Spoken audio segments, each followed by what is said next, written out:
আমন্ত্রণ DBL health guide মাই mentor অনুষ্ঠানে। সাথে আছি আমি ডাক্তার অর্থি চক্রিফ।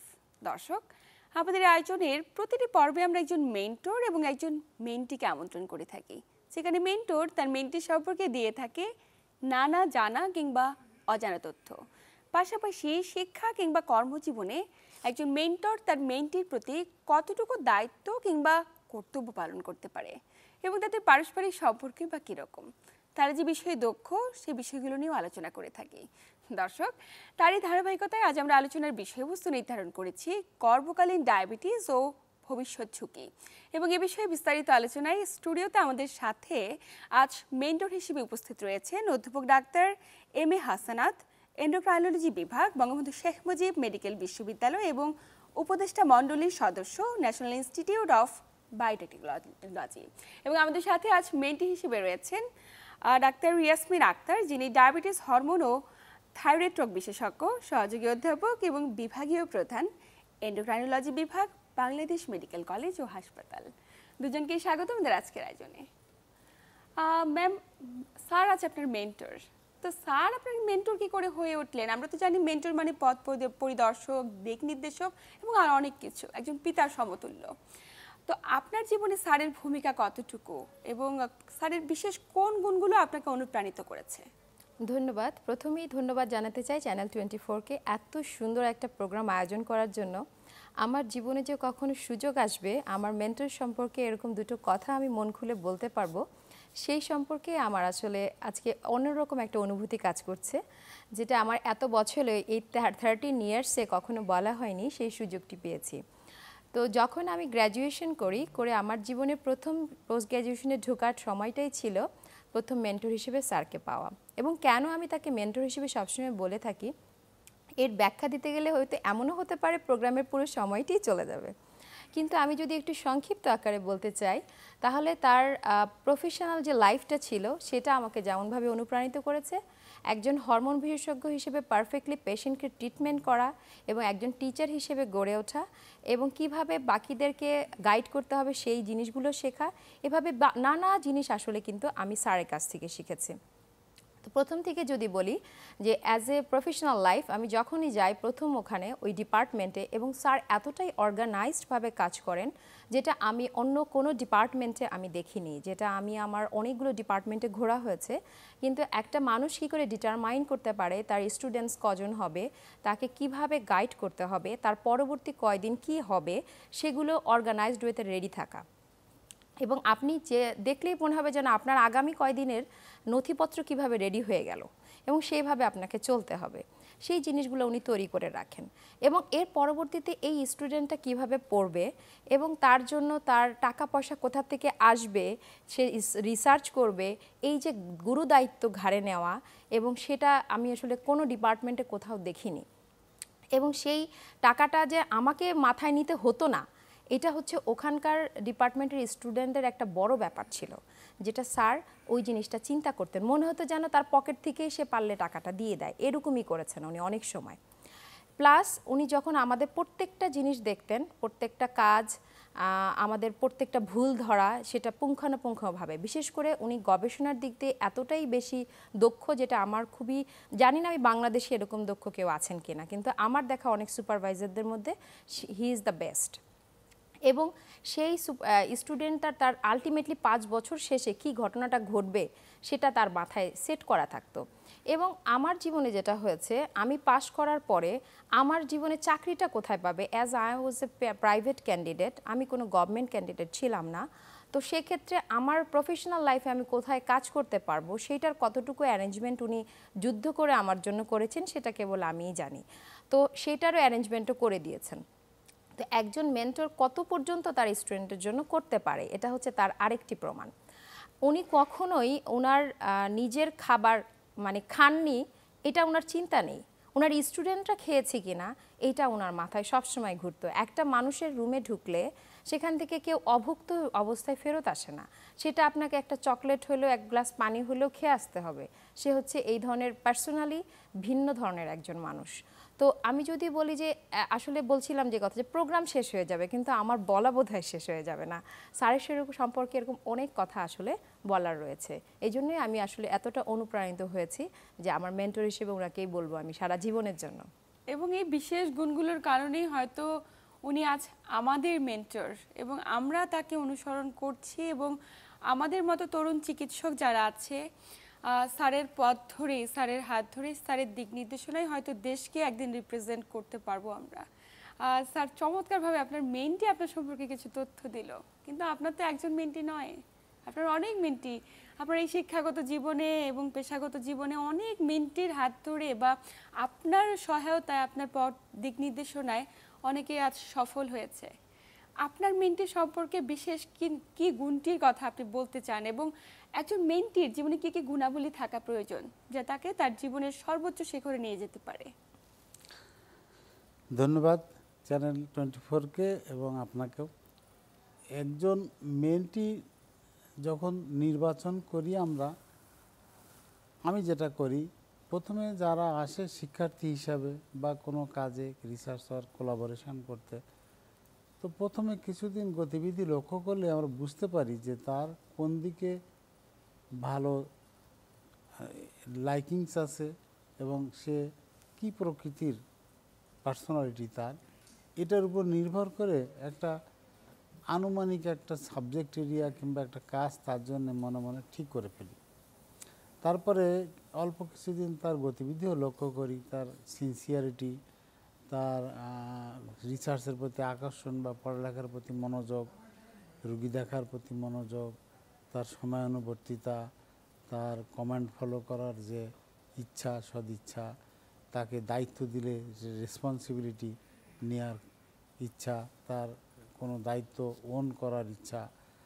এখন যারা শুধুমাত্র অফিসিয়াল ফরম্যাটে চলে কিংবা দায়িত্বের সময় মেনটেন করেই চলে, তাদের থেকে আমরা একটু বেশি লাইক করি তাদের যারা জিনিসটাকে ওন করে, যারা এটা রেসপন্সিবিলিটিটাকে মনে প্রাণে গ্রহণ করে, যারা একটু বেশি লয়াল হয়, বা যারা কোনো আইডিয়া কিংবা কোনো চিন্তা, গবেষণা সম্পর্কে, রুগী ম্যানেজমেন্ট সম্পর্কে, পড়া সম্পর্কে শেয়ার করে, বা আমার অনুপস্থিতিতে যারা এটাকে করে ফেলতে হবে বা সম্পন্ন করা দরকার এগুলো অনুভূতি বুঝতে পারে, এই সব দেখে আমরা নির্বাচন করি বা আমরা বুঝতে পারি যে কে কতখানি মেন্টি হিসাবে ভালো মন্দ হবে। তো বেশিরভাগ ক্ষেত্রেই দেখা যায় যে এর একটা প্রভাবও আছে যে যদি ভালো ভালো কথা বলি, যদি ভালো ভালো কাজের কথা বলি, অনেক সময় যাদের অনেক ইচ্ছা ছিল না কিংবা অনেক ইচ্ছা হতো না তারাও পরিবর্তন হয়ে যায়। আর একটা যেটা যে যারা আগে হয়তো রিসার্চকে অত মনে প্রাণে নেয়নি, কাজটাকে সিনসিয়ারলি করার যে গুরুত্ব এটাকে যারা ধারণ করতো না, পরবর্তীকালে দেখা যায় যে এই কিছুটা দলের প্রভাবে, হার্ড ইফেক্ট বলি আমরা, দল ইফেক্ট যেটা, আবার কিছুটা সার্বক্ষণিক যে আমাদের যে একই ধারায় প্রচেষ্টা চলে আমাদের মানে পরিমণ্ডলে, সেটার আবেশে পরিবর্তন হয়ে যায়। মেন্টিরাও পরিবর্তন হয়, তাদেরও সাইকোলজি, তাদের চিন্তাভাবনারও পরিবর্তন হয়। এটাই আসলে বেসিক্যালি আমাদের কাজ। আমাদের কাছে তো সবাই একই ধরন হয়ে আসে না, কেউ ভালো, কেউ মন্দ, কেউ একটু উদ্ভ্রান্ত, কেউ আবার একটু হয়তো স্লাগিশ, কেউ একটু স্পিডি, নানান ধরনের ছেলে মেয়েরাই আসে। তো সবাইকে একসাথে রেখে ইউনিফাইড করা প্লাস তাদের একটা অনুভব করার সুযোগ করে দেয়া, যাতে তারা আবিষ্ট হয়ে ভালো কাজগুলো যেন, তাতে দেখা যায় যথেষ্ট সুফল হয়, একজনকে দেখে আর একজন অনুপ্রাণিত হয়। মাঝে মধ্যে যে তাদের মধ্যে ছোটোখাটো একটু জেলাস ফিলিংস হয় না তা না, হয়, তবে সেটা পজিটিভ জেলাস। যেমন ও ভালো করছে বলে স্যারের বেশ কাছাকাছি ওর দেখা যাচ্ছে, সে ওটা তাকে পজিটিভলি ইনডিউস করে আর একটা বাচ্চাকে, আর একটা ছেলে মেয়েকে, যে তারাও আবিষ্ট হয়ে সচেষ্ট হয় যে আমি ওরকম করতে চাই, যাতে লাইকিংসের মধ্যে আসতে পারি, আমাকে যেন একটা ফেভারিটিজম সবাই করে বা আমাকে সবাই লাইক করে। তো এর পজিটিভ দিকগুলোই ভালো থাকে। আর তাদেরকে মাঝে মধ্যে কিছুটা বিনোদনেরও সুযোগ করে দিতে হয়। তো নাহলে শুধু মনোটোনাস খাটাখাটনি রেসপন্সিবিলিটি এটাও ভালো হয় না। তো যে কারণে ফাঁকে ফাঁকে এমন করি, তাদেরকে নিয়ে বহু ছেলে মেয়েকে, প্রায় শতাধিক ছেলে মেয়েকে আমি দেখভাল করার দায়িত্ব করে আসছি গত এক যুগেরও বেশি সময় ধরে আমার ইনস্টিটিউটে। আমি আছি ওখানে 2 যুগেরও বেশি ধরে। তো আমি যখন প্রফেসর হয়েছি বা অ্যাসোসিয়েট হয়েছি, তখন থেকে এই সমস্ত দায়িত্ব নেওয়ার সুযোগ হয়েছে বা নিতে হয়েছে। তা ওদের অলমোস্ট সবাইকেই বলতে পারেন, হয়তো এক একজন বাদ যেতে পারে তারা কোনো কারণ, সবাইকেই আমি কোনো না কোনো সেমিনারের উদ্দেশ্যে কিংবা কোনো সিম্পোজিয়ার উদ্দেশ্যে, কোনো ওয়ার্কশপের উদ্দেশ্যে দেশের বাইরে নেয়ার এই দায়িত্বটাও মনে মনে করি। ওরা সেটা পরে যে বুঝতে পারে, প্রথম দিকে বুঝতে পারে না। অনেকে বলে না আমি সময় করতে পারবো না, এই সময় আমার কাজ আছে, বাচ্চাদের পরীক্ষা আছে। তো এটা আমি মনে করি এটাও একটা দায়িত্বের মধ্যে পড়ে যে তাদেরকে প্রবিং করতে হয়, তাদেরকে দরজা খুলে দিতে হয় যে এই পথে গেলে তুমি ভালো পথ, এইটা এইদিকে যেতে পারবে। ওরা তো চিনতে পারে না, ওরা অনেক সময় চকমকা দেখে হয়তো একটা উল্টা দিকেই ধাবিত হয়। তাদেরকে টেকনিক্যালি ওদের অনুভব করাতে হয় যে না এই দিকে চেয়ে এই দিকে ভালো হবে। এই করে আমার একটা মানসিক স্বস্তিও হয়েছে বা আমার সার্থকতাও বলবো। আমি এখন দেখি যারা আমার সাথে কাজ করতো, যারা আমার সুপারভিশনে ছিল, প্রত্যেকটা ছেলেমেয়ে কোথাও না কোথাও তাদের এই সমস্ত লেখাপড়া প্রেজেন্ট করেছে পোস্টার আকারে বা ওরাল প্রেজেন্টেশনে কিংবা ইনভাইটেড লেকচার হিসাবে। তো এখন এটা আরেক ধরনের ভালো লাগা যে আমি যেটা একা একা করতাম আমি আর কয়টা করতে পারতাম, 10 বছরে 10টা বা 12টা করতাম, ওরা এখন 10-10-এ 100 হয়ে গেছে।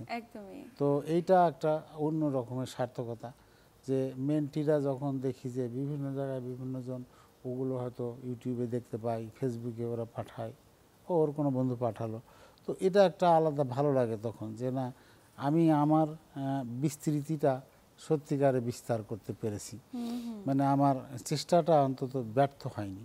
ওরাও অনেক খুশি হয়েছে, আমি বা খুশি হয় দেখি যে না স্যার ছিল বলে এই পিছিয়ে লেগে হয়তো ইচ্ছা অনিচ্ছায় স্যারের সাথে অ্যাগ্রি করতাম না অনেক কিছু, কিন্তু এখন তো পরিশেষে দেখি যে না আমি এখন বিদেশ বিভুঁয়ে ইন্টারন্যাশনাল মণ্ডলে আমি এখন ছোটোখাটো করে ইন করতে পারছি।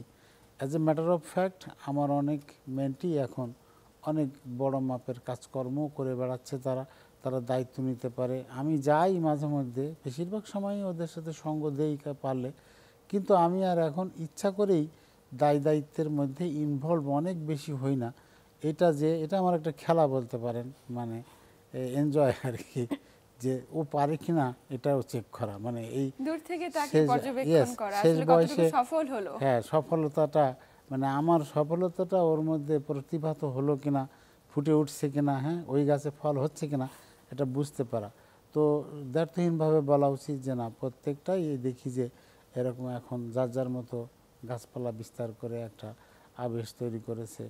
এই আমি ওদের অনেককেই কখনো কখনো তুমি কখনো তুই বলি, আপনি কাউকেই বলি না, অলমোস্ট সবগুলাকেই তুমি অথবা তুই বলি। আর আমার সাথেই ওদের খেতে হয়, কিংবা আমি হয়তো অনেক সময় অনেকে রাগ দেখালেও পরে আবার ডেকে আবার ওইটা আবার দেখা যায় যে ও রাগ এই বেশি কথাটি আপনার মেন্টি স্যার এত চমৎকারভাবে গর্বের সাথে বলছিল যে তার হয়তো এখন পেশাগত জীবনে তিনি যে জায়গাটিতে রয়েছেন সেটিতেও আপনার সর্বোচ্চ অবদান রয়েছে, এবং তিনি যে আজ আপনার মেন্টি তার সম্পর্কে কি বলতে চান? তার মেন্টি এইটা বলার কারণ আছে, ও প্রাইভেট ছিল, তো আমি দেখলাম মেয়েটা এত সিনসিয়ারলি লেখাপড়া করে, ওকে একটা ডিফিকাল্ট সাম কাজই দিয়েছিলাম আমি। মানে যারা সিনসিয়ার হয় তাদের একটু দুর্ভাগ্য হয় যে তাদের আবার একটু বেশি জটিল কঠিন কাজগুলোকে তাকে দেই। তো ওকে আমি দিয়েছিলাম গর্ভবতী পরবর্তী অবস্থায় মাদের কেমন অসুবিধা হতে পারে ইমিডিয়েট পরবর্তী অবস্থায় 1-1 বছরের মধ্যে, বা তাদের কি কি অসুবিধা পোহাতে হয়েছিল ওই গর্ভকালীন অবস্থায় বা তার পরপরই। তো এগুলো খুব সাকসেসফুলি সে করেছিল, অনেক জায়গায় বাইরে প্রেজেন্টও করা হয়েছে, সেগুলো পত্রিকায় পাবলিশও হয়েছে বাইরের জার্নালে। এবং স্যার এই যে গর্ভ হ্যাঁ, পরবর্তী অবস্থায় তখন জার্নালগুলো বের হয়েছে, সেটা নিশ্চয়ই আপনারও সফলতা, একই সাথে সেটাই, আপনার হ্যাঁ মেন্টিরও সফলতা। সেটা অবশ্যই। তো তখন ভাবলাম যে এই মেয়েটা যে এগুলো কাজ শিখলো, এখন ও তো কোথাওখানে চাকরিতে এখন যদি না থাকে, এই জিনিসগুলো ধরে রাখা, কন্টেন্ট করে রাখা, এটা তো একটু কঠিন হয়ে যাবে তার জন্য। তো প্রায় তাকে জিজ্ঞাসা করতাম যে কোথাও চাকরি বাকরির কিছু সন্ধান হলো কিনা। তো তখন মন খারাপই হয়তো হতো ওদের। তো আমার অনেক জায়গাতে যেসব জায়গায় লিঙ্ক আছে, আমি একটু মনে মনে খোঁজ খবর করতে করতে, তো বাংলাদেশ মেডিকেল কলেজের লোকজনদের সাথে আমার তখন বেশ পরিচিতি ছিল, তারাও আমার মতামতের যথেষ্ট গুরুত্ব দেয়।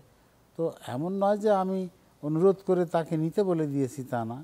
হ্যাঁ, বলেছি হয়তো যে আমার কাছে ভালো ছেলে মেয়েরা আছে, একটা শিক্ষার্থী আছে, সে ভালোই এরকম, তো একটা বিবেচনা করা যেতে পারে, যদি বলেন আমি তাকে ফরওয়ার্ড করতে পারি।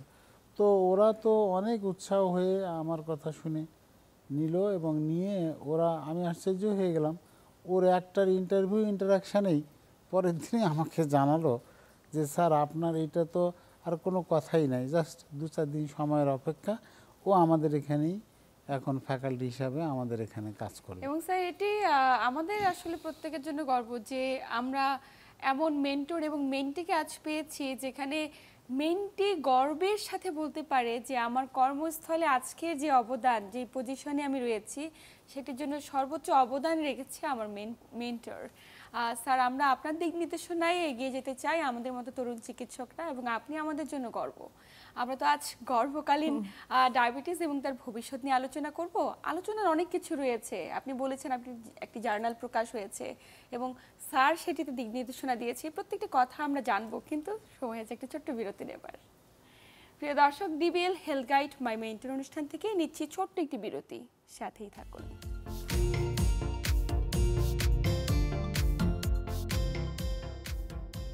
দর্শক, বিরতির পর আবার সবাইকে স্বাগত জানাচ্ছি ডিবিএল হেলথ গাইড মাই মেন্টর অনুষ্ঠানে। সাথে আছি আমি ডাক্তার অর্থি জুখরিফ, এবং আমার সাথে আছেন দুজন বিশেষজ্ঞ চিকিৎসক। বিরতির পর আবার স্বাগত আমাদের আজকের আয়োজনে।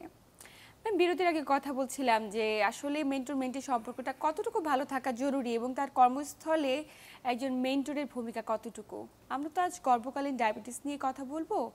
একটু জানতে চাই যে হঠাৎ করে একজন মা গর্ভকালীন সময়টিতে কি কারণে ডায়াবেটিসে আক্রান্ত হয়ে যেতে পারে, এবং এই যে আক্রান্ত হয়ে যাচ্ছে তাতে করে আসলে কতজন সচেতন রয়েছে, এবং ডায়াবেটিসের মাত্রাটি স্বাভাবিক মানুষের চাইতে কি কোনো পরিবর্তন হবার কোনো শঙ্কা রয়েছে কিনা?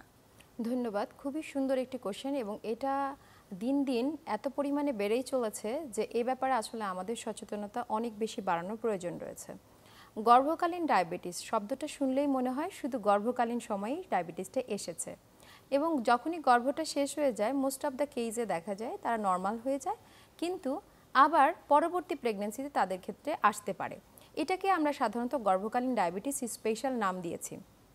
এবার যদি আসি যে গর্ভকালীন ডায়াবেটিস কাদের ক্ষেত্রে এবং কেন হয়, এখানে কিন্তু একটা বড় ফ্যাক্টর কাজ করে জেনেটিক ফ্যাক্টর, যেটার পাশাপাশি ইথনিসিটি, আমরা যেমন এশিয়ান ইথনিসিটি, এটা একটা বিষয় আছে।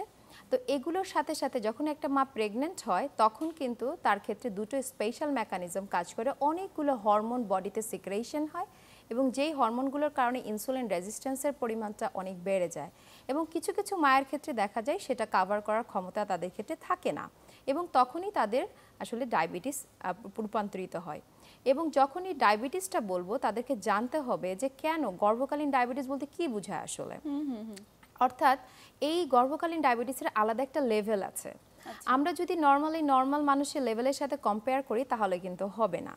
সেটা কীরকম, যদি আমি যেটা ভুল একটু বলে নেই, আমরা প্রায় সময় র্যান্ডম ব্লাড সুগার, মানে যখন তখন একটা প্রেগনেন্ট মায়ের একটা ব্লাড সুগার করলাম, এটা দিয়ে আপনি কখনোই তাকে গর্ভকালীন ডায়াবেটিস বলতে পারবেন না। তাহলে কি করণীয়, আমরা কিন্তু সেক্ষেত্রে তাকে বলি এই যে গ্লুকোজ খেয়ে টেস্ট করার জন্য। অর্থাৎ মাটি খালি পেটে এসে টেস্ট করবে, এবং গ্লুকোজ খাওয়ার 1 ঘন্টা পরে একটা স্যাম্পল নেওয়া হয় এবং 2 ঘন্টা পরে। আমরা যেহেতু আমেরিকান গাইডলাইন যেটা ফলো করি, সেক্ষেত্রে আমরা বলে থাকি খালি পেটে যদি দেখা যায় 5.1 বা তার বেশি হয় তাহলে আমরা বলতে পারি জেস্টেশনাল ডায়াবেটিস, মানে গর্ভকালীন ডায়াবেটিস, অথবা 1 ঘন্টা পরে লেভেলটা যদি 10 অথবা তার বেশি হয়, কিংবা 2 ঘন্টা পরে 8.5 বা তার অধিক হয়, সেক্ষেত্রে আমরা তাকে বলে থাকি যে গর্ভকালীন ডায়াবেটিস। সো এই কাট অফগুলো একটা কিন্তু ক্রস করলে তাকে আমরা লেভেল করে থাকি গর্ভকালীন ডায়াবেটিস হিসেবে। প্রশ্ন হচ্ছে যে এই গর্ভকালীন ডায়াবেটিসের ক্ষেত্রে কারা ঝুঁকিপূর্ণ এবং কাদের ক্ষেত্রে করা উচিত, দেখা উচিত কিনা, এটা আমাদের যেহেতু বেড়েই চলেছে। আমি একটা ইম্পর্টেন্ট কথা প্রথমে বলেছি, আমাদের ইথনিসিটি অর্থাৎ এশিয়ান আমরা।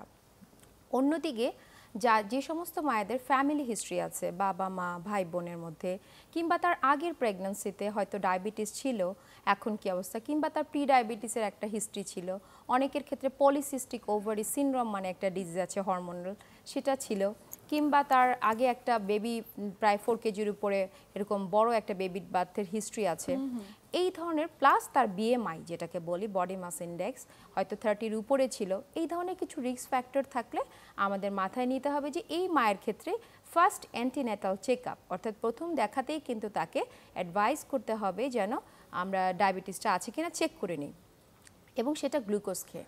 এখন দেখা গেল যে আমার এই রিপোর্টটি নর্মাল এসেছে, তার মানে কি আমি এটা থেকে মুক্ত? না, আপনাকে আবার রিপিট করতে হবে 24 উইকসের পরে, সেটা আপনার ডক্টরই সংশ্লিষ্ট ডক্টর বলে দিবেন তাকে এটা করা উচিত, যে তারপরে আবার রিপিট করে দেখা যে তার ওই সময় আবার হতে পারে কিনা। তো এই জিনিসগুলো সাধারণ মানুষের জানা থাকাটা খুবই জরুরি, কারণ আমরা যখন তখন যেটা করে থাকি র্যান্ডমলি একটা ব্লাড সুগার করে আমরা ভাবি নর্মাল, আর আমরা গর্ভকালীন ডায়াবেটিস নিয়ে ভাবি না, কিন্তু এটা আসলে ঠিক হচ্ছে না। এক্ষেত্রে সচেতনতা বাড়াতে হবে। এবং স্যার মেন্টের কাছে তো আমরা গর্ভকালীন ডায়াবেটিস সম্পর্কে অনেক তথ্য জানলাম, কিন্তু আমরা দেখা যায় স্যার গর্ভকালীন ডায়াবেটিসের সময়টিতে নিয়মিত চেক আপে থাকছে একজন গর্ভবতী মা, ওই সময়টিতে কন্ট্রোলে রাখছে, এবং যেহেতু গর্ভকালীন ডায়াবেটিস আমরা ধরেই নিচ্ছি যে গর্ভ পরবর্তী অবস্থায় একদমই সুস্থ, এবং অনেক ক্ষেত্রে কিন্তু সুস্থ হয়েও যায়, কিন্তু পরবর্তীতে ভবিষ্যতে কি এই ডায়াবেটিসটি আবারও হবার কোনো শঙ্কা রয়েছে? এই বিষয়ে যদি আরও একটু আগের থেকে বলি তাহলে আমার জন্য বলতে সুবিধা হবে। আমি আমার কাজ করার মাঝখান দিয়ে ফলো করতে শুরু করলাম, বা ন্যাশনাল লেভেলে 2-4 জন বিক্ষিপ্ত কাজও করছিলেন, তারাও রিপোর্টিং করতে শুরু করলো, সে প্রায় 20-22 বছর আগের থেকেই যদি ধরি সেটাই। তখন আমরা খেয়াল করতে শুরু করলাম দেশ জুড়েই কেমন মনে হতে থাকলো যে এই গর্ভকালীন অবস্থায় ডায়াবেটিসের হার বেড়ে যাচ্ছে। তো তখনই মনে মনে সিদ্ধান্ত নিয়ে ফেললাম যে কোনো একজন মেন্টিকে এটা দেখার জন্য দায়িত্ব করা যায় কিনা। সেটা আমার ওর থেকে সিনিয়র যারা ওইরকম একজনকে আমি কনভিন্স করে ফেললাম।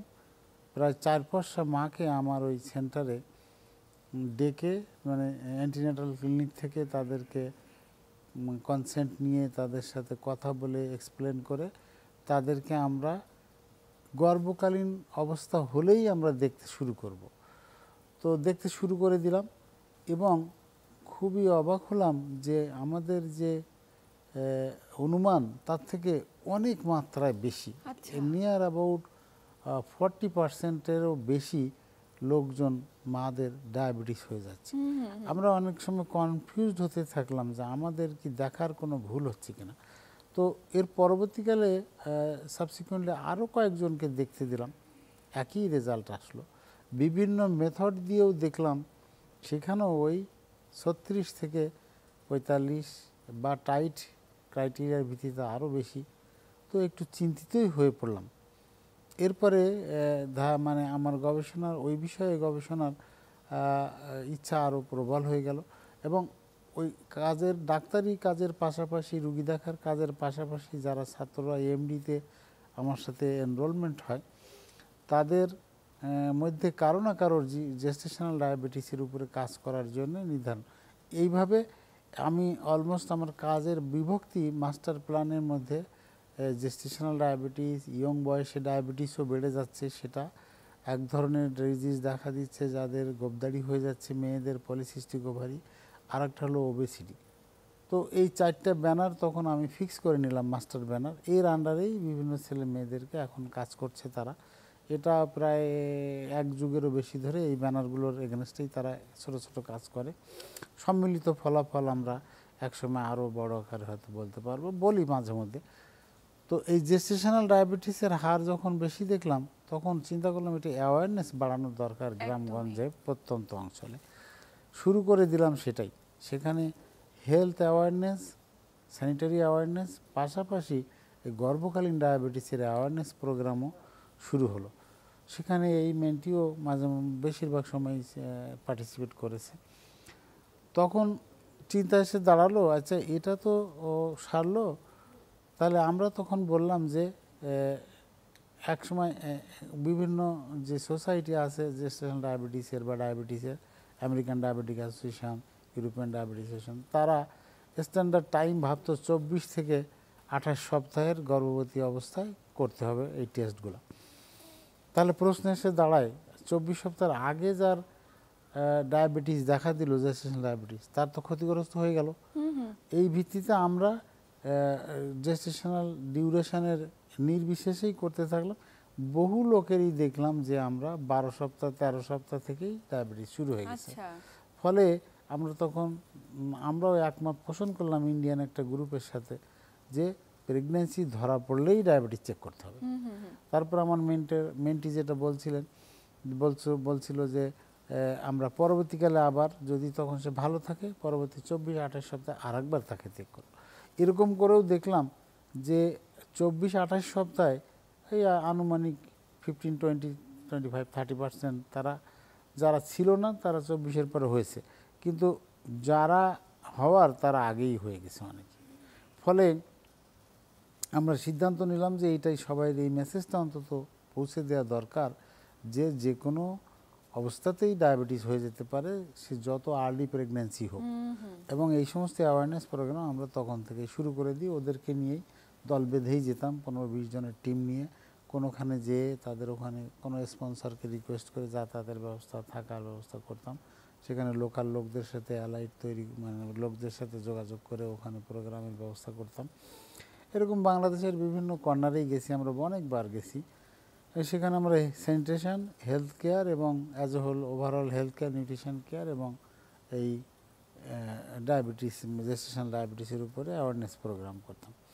তাতে করে আমাদের অন্যদিকেও উপকার পেয়েছি। সেটা হলো আমাদের রেপোর্ট তৈরি হয়েছে গ্রামগঞ্জের লোকের সাথে, গ্রামগঞ্জের লোকদের জীবনযাত্রার সাথে এই আমরা যে সমস্ত গবেষণার কথাবার্তা বলি সেগুলো অ্যাডাপ্ট করতে কী সুবিধা অসুবিধা সেগুলো শেখা হয়েছে। তাদের সাথে দেখা গেছে তাদের স্যানিটারি প্রবলেম কী কী সেগুলো শিখতে পেরেছি, জানতে পেরেছি, যেটা দিয়ে এখনও আমাদের কাজ চলছে।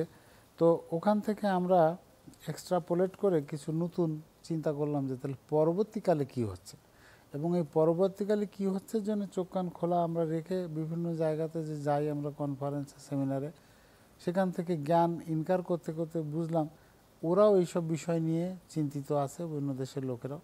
তারাও এখন এই যে নিউট্রিশনের ইফেক্ট আছে কিনা, মায়ের গর্ভকালীন অবস্থায় তার স্বাস্থ্যের কি প্রভাব আছে বাচ্চার উপরে, সেসব জিনিসও তারা এখন কাজ করছে।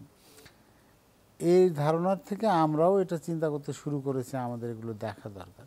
এবং খুব রিসেন্টলি একটা মেন্টিকে আমি এখন দিয়েছি, সে প্রায় শেষের দিকে, সে দেখেছে যে এই যারা গর্ভবতী অবস্থায় ডায়াবেটিস ছিল, এই যে আমি কয়েকবার বললাম যে সিকোয়েন্সিয়ালি অনেককে দিয়েই দেখতে শুরু করেছি, প্রায় 1,500-2,000-3 হাজারের মতো মানুষকে আমরা স্ক্রিনিং করে ফেলেছি আমার টারশারি সেন্টারে।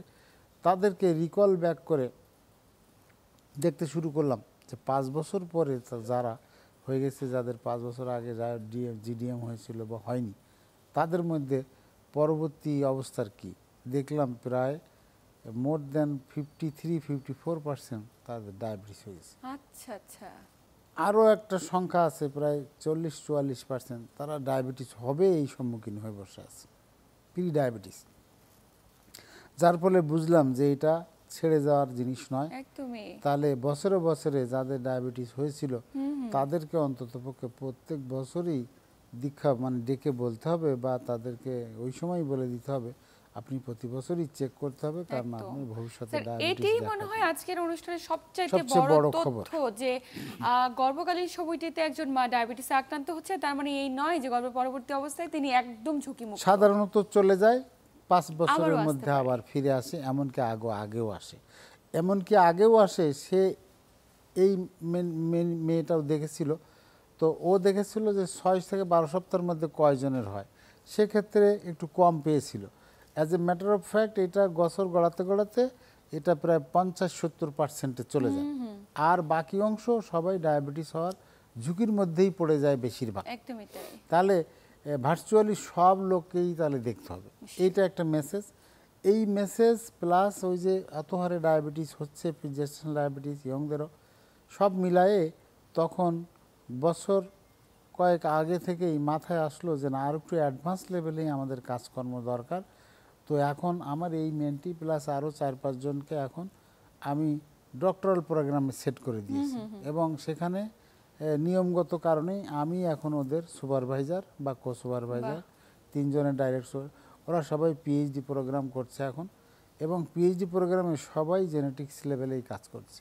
এখন আমার এই মেন্টি পোস্ট জিডিএম, যেটা ওই যে হওয়ার সম্ভাবনা, ওইটার জেনেটিক্স নিয়ে কাজ করছে। আচ্ছা, আমার আর একটা ছেলে, সে এমডি করেছে আমার এখানেই, সে খুবই ভালো করছে, সরি। তো সে দেখছে ইয়ং ডায়াবেটিসের জেনেটিক্সের কাজ করছে সে। আর একটা, সে ওই ন্যাশনাল ইনস্টিটিউট অফ বায়োটেকনোলজি ওখানে যে কাজ করবে। আর একটা ছেলে, সেও অনেক ভালো করছে, আস্তে আস্তে পলিসিস্টিক ওভারি নিয়ে জেনেটিক্স নিয়ে কাজ করছে, এবং ড্রাগের ইফেক্ট, কোন ড্রাগের কী ইফেক্ট ওই জেনেটিক্সের সাথে রিলেটেড, এটা ঢাকা ইউনিভার্সিটির সাথে কোলাবোরেশন আছে আমার। এবং স্যার আমার কাছে মনে হয় যে আপনি যে দিক নির্দেশনা দিচ্ছেন, যেভাবে অনুপ্রাণিত করছেন মেন্টিদেরকে, আমরা যে গবেষণালব্ধ ফলাফলগুলো কিছুটা পেয়েছি গর্ভকালীন এবং গর্ভ পরবর্তীকালীন ডায়াবেটিসের কনসিকুয়েন্স সম্পর্কে, সেগুলো সম্পর্কে আমরা অনেকটাই মানুষকে, সাধারণ জনগণকে সচেতন করতে পারবো এবং এগিয়ে যেতে পারবো। আমরা আলোচনার একদম শেষ প্রান্তে। আচ্ছা, দুজনকে আন্তরিক ধন্যবাদ, থ্যাংক ইউ ভেরি মাচ, গুরুত্বপূর্ণ তথ্য এবং পরামর্শের মাধ্যমে দর্শকদের উপকৃত করবার। Thank you.